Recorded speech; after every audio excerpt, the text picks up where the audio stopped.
It's like something out of a horror movie. 9 bodies were found dismembered in a car on a remote Mexican highway, and authorities are desperately searching for answers. Among the victims was a young mother who vanished while on vacation, and authorities say it is possible someone actually survived this horrific situation. But answers, they remain elusive, and now there is reporting that the victims could have been involved in some sort of criminal activity in the wrong place, leading to their deaths. But is this all just misinformation? I'm going to be speaking with former FBI agent Bobby Chacon to break down everything we know so far about this disturbing story. Welcome to Sidebar, presented by Law&Crime. I'm Jesse Weber.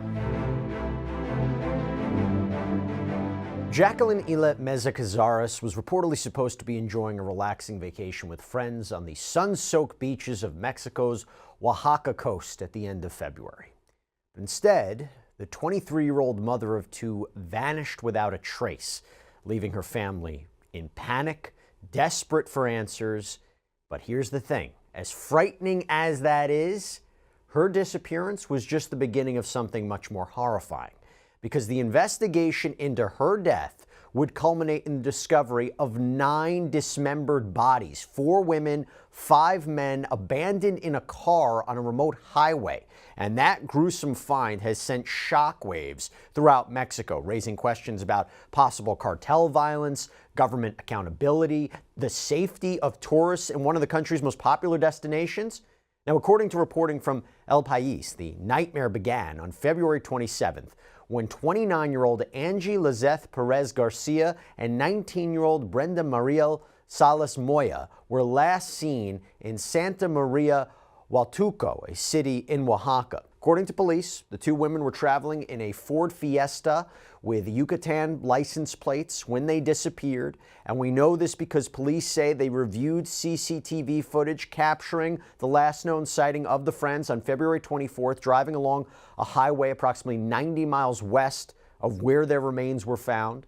Then, according to El País, the next day, Raul Emmanuel Gonzalez Lozano and Noemi Yamileth Lopez Moratia, both 28, went missing after being seen at a local beach. 21-year-old Leslie Noya Trejo was also reported missing from that same area that day. This is along with 2 other people, Ruben Antonio Ramos and Rolando Armando Evaristo, both 22. The families of these missing people were left in the dark. They were frantically searching for answers. The search involved police and the prosecutor's offices from 3 different areas, possibly complicating the investigation. But Jacqueline's distraught mother took to Facebook to plead for help. According to the outlet El País, she wrote, "My daughter disappeared last night on a beach in Hualtuco called Cipolite. They took her, and until now, we know nothing about my daughter. She was taken from a food place near the same beach. 2 little ones, 5 and 3 years old, are waiting for her." The mother of 2 had a whole family to get back to, a life waiting for her. But that day would never come. A few days later, on March 2nd, the nightmare took a horrifying turn.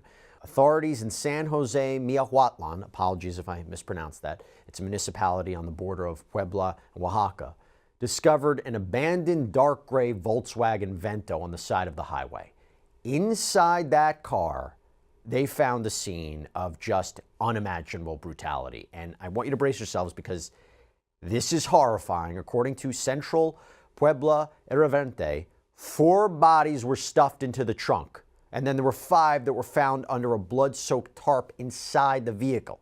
El País reports a bag containing 8 pairs of severed hands were also discovered, with 2 additional hands found in the trunk. The bodies reportedly showed signs of bullet wounds, torture. Removing them from the car took several hours. And that discovery, as I mentioned, it sent shockwaves throughout the region. And clearly this has now been broadcast around the world. But initial reports suggested that the victims were the missing people, but authorities were cautious. Unfortunately, though, we really don't know anything about who could have done this to these people or why, but rumors have circulated, they've swirled, that a local gang or cartel could be involved. We do know that when police made the initial discovery, the victims couldn't be immediately identified. In a press conference on March 3rd, the head of the State Attorney General's office in Puebla, Adamas Pastor Petencourt, said, "So far I can't offer information. All relevant investigations are being carried out. When we have a response and the investigation is complete, we will be in a position to provide more information. Hey, by the way, quick sidebar from Sidebar for a second. I want you to imagine this. You help your little brother land a great job abroad, but when he arrives, that job doesn't exist. Instead, he is trapped in a heavily guarded compound, forced to sit at a computer and scam innocent victims while armed guards stand by with shoot-to-kill orders. Scam Factory, the explosive new true crime podcast from Wondery, exposes a multi-billion-dollar criminal empire operating in plain sight.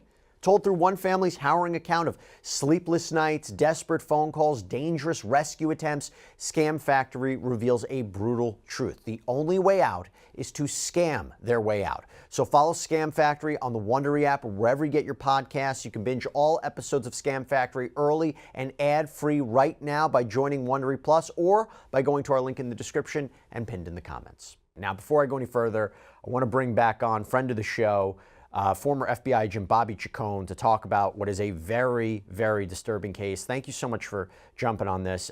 Your thoughts on this, and also what are some of the steps you think law enforcement are going to be taking now to try to solve what is a gruesome, gruesome crime? Yeah, Jesse, thanks. Good seeing you again. Look, the obviously in Mexico, when you get this level of violence, the assumption is cartel, because we've seen like a big level of violence in cartel, horrific violence by the cartels. But what makes this case different and why we're talking about it is the victims. Usually, if these were 6 or 8 rival cartel members, the case would be closed. We'd know what happened. But the fact that these people, and they all weren't taken in a group, the fact that they were 2 here and 2 there and 3 there makes it very unusual. These were basically tourists, Mexican tourists in their own country, but tourists, enjoying vacation away from their families. It's a very unusual case in that respect. The victims are what make this case unusual. The level of violence, sure, it's obviously horrific, but the cartels are known for that. But this is not what the cartels do. Cartels don't kidnap, Mexican tourists or even U.S. tourists. They don't. That's not their game. We see that cartel versus cartel violence, but we don't see that generally against, civilians and citizens of the country. When you do see an abduction or a disappearance of 2 people like that, normally you get a ransom demand and it's a kidnapping and things like that. But that didn't happen in this case. This was a real mystery on, who carried out. Now, as an investigator, one thing, when you have, 7 sets of hands or whatever, how many there were in a bag. When I used to work mob cases in New York City, they used to cut the hands off sometimes to delay identification. And so the fact that they were in a bag makes me think that, did they forget to take the bag? Were they rushed out of there and they dropped the bag or whatever? But the hands in the bag, normally is a sign of a kind of a forensic countermeasure where you kind of take them away so they can't be fingerprinted and identified readily. They'll be eventually identified, but it delays that. So that's a real odd part to this, because it looks more like a professional hit, when hands are in a bag like that. And I wanted you to keep that in mind in terms of the identification.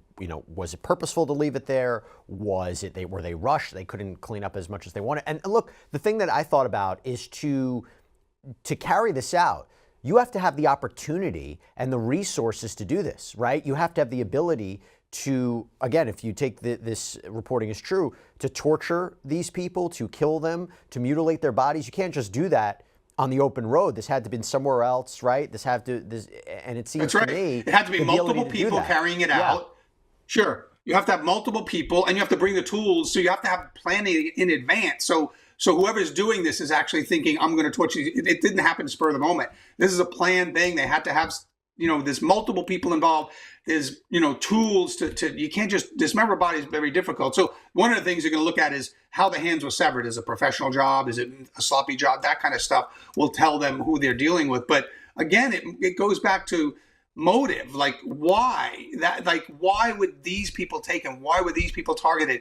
By no accounts are they wealthy people. There were no ransom demands. They weren't involved in gangs or gang violence. So it begs a question of, why this was done. And that's the real disturbing thing. Obviously, the level of violence is disturbing, but why these people were just killed in general is a real mystery here, because there doesn't seem to be any motive for this group of people to be taken, and have this done to them. Well, as the investigation unfolded, and we're talking about identities, some of the victims' identities were revealed. I mean, Central Pueblo Irvente reported that Angie Perez Garcia and Leslie Trejo, they were confirmed through ID cards that were apparently found at the scene.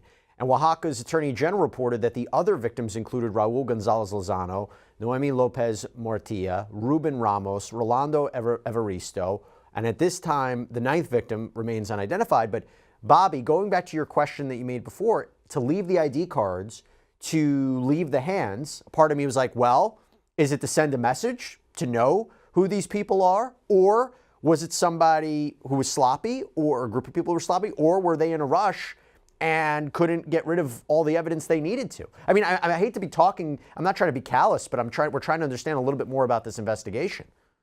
No, absolutely. And that, as an investigator, that's what you have to think. You have to kind of put yourself in the mindset of the criminal and see, like, what happened here. Like, in the mindset, I took them here and I'm taking their hands, I'm cutting their hands off. Cutting someone's hands off just for the sake of it doesn't make sense. Now, there have been serial killers who ritualistically dismember people, but that's not what we have here. And so, the only reason to take your time to dismember people's hands, I would think, is to delay identification. But why you would leave ID cards behind, again, it's another part of the mystery. I mean, as an investigator, I think what they're doing is you have to look in the backgrounds of each of these individuals and see if there's any connection. Obviously, the people that were traveling together are connected, they're friends or whatever. But see if those separate, disparate sets of people that were taken and this happened, is there any connection to them? Do they have any common denominators? Do they have any common people that they know in their lives? Do they do business with a common business? You have to kind of find a connection between the victims, and maybe that could lead you to a suspect. And I will tell you, there's also a really bizarre twist to all this, is that one of the missing women, Brenda Salas Moya, who had been reported missing alongside Angie, she was found alive in Puebla. Now, authorities haven't provided details about her condition or how she ended up there. But Bobby, is it connected? Is it not? How key is the fact that you have somebody here who was reported missing is now alive? I don't know what information she may have, but I feel that that's a critical element. Absolutely. I think that's a huge piece. I mean, to get a living victim to give you information on, like, where was your friend? Now, hopefully, her friend didn't wander off she was abducted when they were apart. But she could give vital information on, if she witnessed the abduction, or if they attempted to take her too. She would have vital information. She could even, say where her friend was taken, or even if the friend wandered off, give a general area where they were abducted from, and then, like you said earlier, they may capture them on video. Now we captured some of the victims moving around on video, but maybe they can, if they can get video of one of these abductions happening, then you can maybe identify people or vehicle that the abductors were in. So having a live victim is a huge piece, and she can hopefully shed some light on how her friend disappeared, when, where, and those kind of things. She might have some really vital information. And not surprisingly for the families, this news devastating. So Jacqueline Meza's sister, Monica, confirmed her sister's death in a heartfelt Instagram post, writing, "Rest in peace, my little angels. It was no way to die, and even less for you. You deserved another farewell." Leslie Noya's sister, Carla, also shared her grief on Facebook, writing, "My beautiful girl, they have taken you from my life, and I could not protect you. I don't have the mind now to be able to accept what is happening. I wish that all this was a nightmare and that tomorrow everything would be fine. Your only mistake was trusting the wrong people, my girl." And authorities have been very tight-lipped about the case, leaving families, the public, frustrated. The Oaxaca prosecutor's office has opened an investigation into the potential involvement of local police in the disappearance. No suspects have been named, but, Bobby, let's just go back here for a second. In your experience, if you know, what should we be thinking in terms of the Mexican authorities here? How confident are you in law enforcement and prosecutors to get to the bottom of all this? And you hear a little bit of a concern raised by the family. Yeah, no, I think in a case like this, everything's going to have to be super quiet. And I wouldn't expect to hear from the prosecutors or the investigators until, there's a break in the case, because this type of case in this area, there could be additional threats to additional victims if they talk. Depending on who did this and their motive. When I saw that, local police may be involved, they have to have a reason to base that on, right? And so I wonder what that information is. And once you have local police involved, whether it's corrupt U.S. cops or anywhere in the world, when you have corrupt police officers, you have that extra threat level. They could be trying to monitor the investigation. They could be seeing who the witnesses are in the investigation. Hopefully they have the one living witness secured at a safe house or somewhere where she's safe. Because once you have corrupt police involved, then that elevates all the threats to remaining victims out there and to the case itself. So everything has to be done really quietly, in almost secret. You would hope that they can somehow alert the family as to what's going on. And even if they can't tell them exact details, they meet with them. They tell them we're working on this. We have everybody involved in it. So you can give that family some level of comfort. This is a horrific thing that has changed these families' lives forever. And they need some confidence that something's going to get done for their loved ones. Well, here's the issue. So according to El País, the lack of transparency, that has fueled speculation and misinformation. And some media outlets allegedly falsely linked the victims to a criminal group called Los Zacapotlas. I'm sorry if I'm mispronouncing that one too, but there are screenshots of a group chat purported to be between group members that have been spreading online. But El País reports that they've seen the messages and none of the victims' names are ever mentioned, and there's no evidence to connect them with criminal activity. But one of the reasons that there's this link to cartel crime, according to Newsweek, has to do with this odd coincidence that played out on the same day. So the outlet reported that on February 28th, Jose Alfredo Lavariega Canseco, who's allegedly the leader of this group, this cartel, was shot and killed. And NVI Noticias even reported that he was found with a message that read, "That's what you get for being a thief."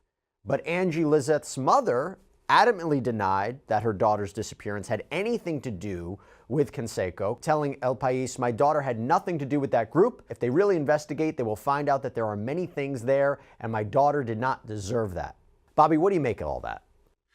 Well, look, the first thing is transparency. We all want transparency. We all think transparency is good, but sometimes transparency can't be practiced in an investigation, certainly at certain points in the investigation. This is kind of a new investigation. We're early on in this investigation. So I don't think anybody should attach the lack of transparency in either, corruption, or they're not doing their job, or they're not sympathetic enough towards the victims. I think sometimes investigations can be sensitive enough that the lack of transparency is really due to protecting potential witnesses out there and protecting future victims. So I would say at this point in the investigation, I think the lack of transparency is probably necessary because of the situation you have, because we don't really know what happened. I have to have confidence that the investigators have kind of an idea, and so that's why they're practicing, this lack of transparency. However, even here, we've learned that you can meet with the families and you can kind of give them that confidence that something's being done for their loved ones without having to reveal too much about your investigation. Sometimes families really get hurt by not being involved too much in the investigation, but sometimes that's for their own good.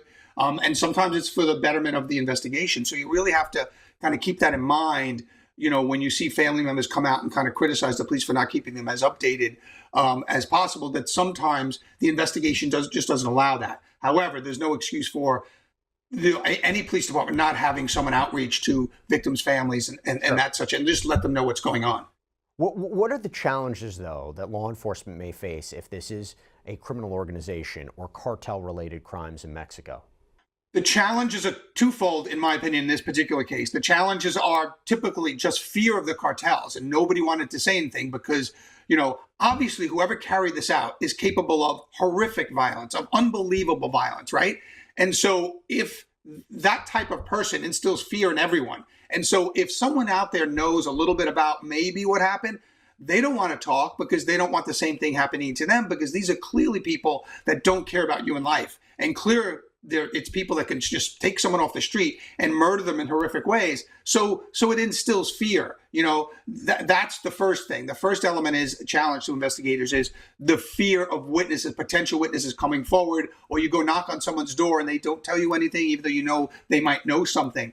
The second one is, as we said earlier, potential police corruption in this case. And so that's a second layer. That can also instill fear in the local population to come forward, but it also could, if they're trying to monitor the investigation, it could also give the bad guys some inside track on how to avoid, any further evidence developing against them. So I think the potential of police corruption and just a fear that this kind of crime instills in people, those are the two challenges, I think, going forward.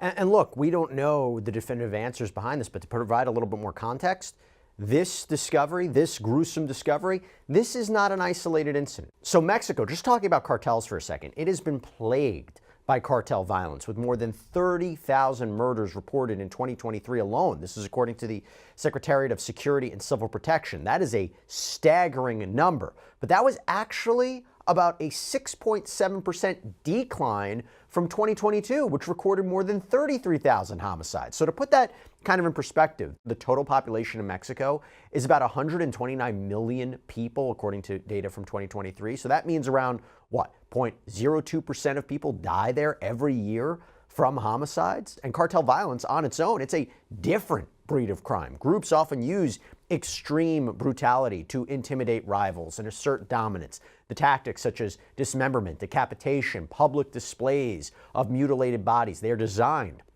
to instill fear, send a message. And in recent years, cartels have reportedly even turned to cannibalism as part of initiation rituals for new recruits. A man using a fake name to try to protect him told Telemundo that he spent 3 months in a new generation training camp where recruits were allegedly forced to eat human flesh. Jalisco New Generation allegedly even posted videos of trainees eating the hearts of rivals. The discovery of the 9 bodies in Pueblo, along with the apparent torture and severing of hands, we don't know for sure, but you could make the argument, as we've been talking about, fits the cartel's pattern of violence. And as the investigation continues, these families of these victims, they are left to mourn their loved ones. They are demanding answers. The case has highlighted the pervasive issue of disappearances in Mexico, where more than 110,000 people are currently missing. This is according to the United Nations. And the UN also reports that the impunity rates hover around 95% impunity rates, being the percentage of illegal activities that end up going unpunished. Bobby, as I read those stats, and we're talking about the high levels of cartel violence in Mexico, why has it persisted for so long, and why that degree of violence? Well, that's, 2 questions. So the degree of violence is because there's so much money to be made in these cartels. And obviously they're all warring over, that piece of the pie, right? And so they're just, the brutal violence that comes along with that. And the second is, corruption at every level of government. And that kind of money, drives corruption. And so when you have people not making a lot of money who get offered bribes that are 1, 2, 3 times their annual salary for doing something, think about it. People got to feed their kids. I'm not justifying corruption. I'm just saying that's how it happens. And so those 2 things alone, and look, we say cartel war, right? We say the cartel wars. Well, look how many, if the U.S. had a presence in another country and we were losing 30,000 soldiers a year, that's a war. And that would be a war we would want to end very quickly, because we don't want 30,000 U.S. Soldiers getting killed. That's a war. So what Mexico has is a war going on. I mean, the number of bodies that you just cited, that's a war. Countries lose that much in a war and quickly try to end the war if they're losing that many citizens to whatever it is. This is a plague. It's a war. And, the Mexican government has allowed it to go on, for far too long. And that's part of the corruption of it. So I think that, that's what you have to look at. The United Nations needs to look at that. And Mexico itself has to kind of take a good look at those issues, because that's what's happening. Does the FBI, the DEA, do they play any role in this at all, in combating cartel activity in Mexico? Absolutely. I mean, both the FBI and DEA have offices all over Mexico. We have a huge FBI office in Mexico City. We have a small one in Guadalajara. We have, the DEA has offices there as well. So we're constantly working together with DEA, with the Mexican authorities to combat the cartels. And I think that, sometimes you win, sometimes you don't. But what the biggest impediment of that effort is corruption at different levels of the Mexican government. When do you think we'll get answers as to what's going on here? Or when do you think the family will get answers as to what's going on here? In this kind of case, it's tough because, like you said, Mexico is not immune to this level of violence. We've seen it before. However, the thing that makes this case unique and different is the victims. These are not typical cartel victims. I don't think they're cartel victims at all. I don't think any of them had anything to do with the cartel. So it's really difficult to say because of that. I mean, look, if it was cartel violence, if these 9 victims were identified as cartel members, we wouldn't even be talking about this. It would be case closed. We know what happened. We just got to find who did it. First of all, we have to know why this happened to these people. Why these people? And so once you have that, you know probably who did it. If you know the why, you know who, and then you get your evidence and go after them. But in this case, it could happen in a day. It could happen in 6 months. It depends on, what kind of break they get, because it's not, it's a mystery because of the victims. Who are the victims? These were innocent civilian victims, and that's what makes this case horrific. And the families are demanding justice. They're demanding answers. And just to be clear, we don't know there's what's going on. We don't have any possible, the Mexican authorities haven't indicated any possible suspects or motives at this time. So a lot of this is a little speculative, but it is important to address the current climate and situation and the aspects and circumstances surrounding what happened to these people. Really disturbing case. We'll keep a careful eye on it. Bobby Chacon, thanks so much for taking the time and breaking it down for us. Really appreciate it. Always good to see you, Jesse. Thanks. All right, everybody, that's all we have for you right now here on Sidebar. Thank you so much for joining us. And as always, please subscribe on YouTube, Apple Podcasts, Spotify, wherever you get your podcasts. I'm Jesse Weber. I'll speak to you next time.